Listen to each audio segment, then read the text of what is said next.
Hello, this is Japanese Economic Review Channel.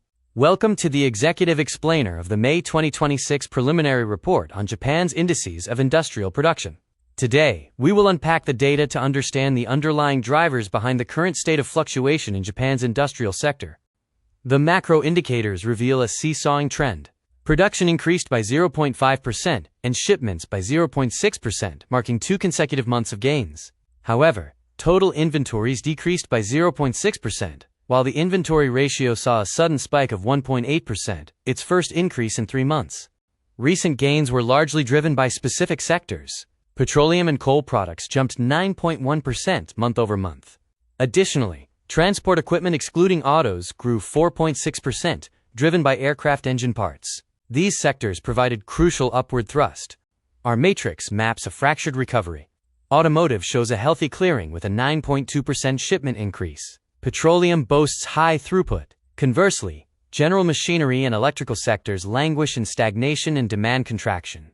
Total inventory levels hit their lowest point of the year at 95.4.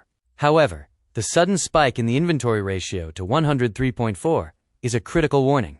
It suggests that while stockpiles are low, the velocity of moving goods has decelerated, requiring careful monitoring.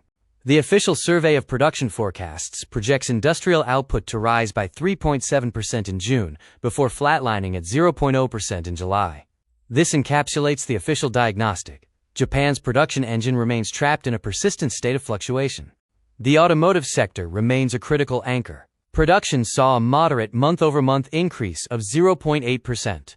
However, looking at the year-over-year data, production is still down by 2.0%.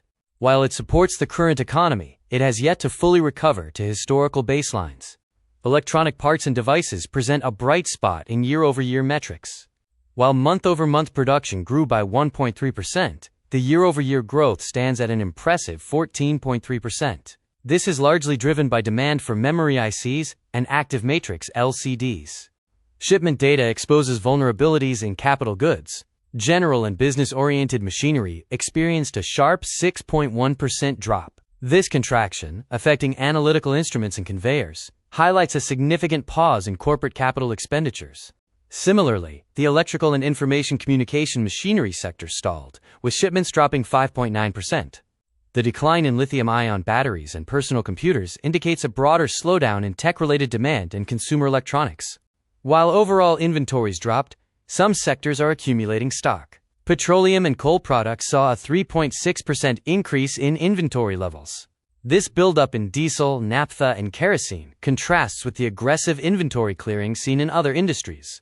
In contrast, production machinery saw a 1.8% decrease in inventories, alongside a 3.6% drop in production.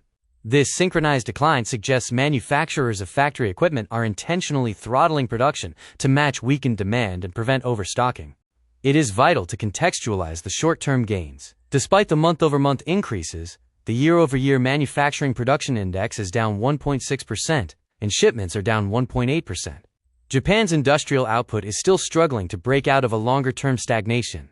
A key takeaway is the concentrated weakness in machinery. Production machinery, general machinery, and electrical machinery are all dragging down the overall indices.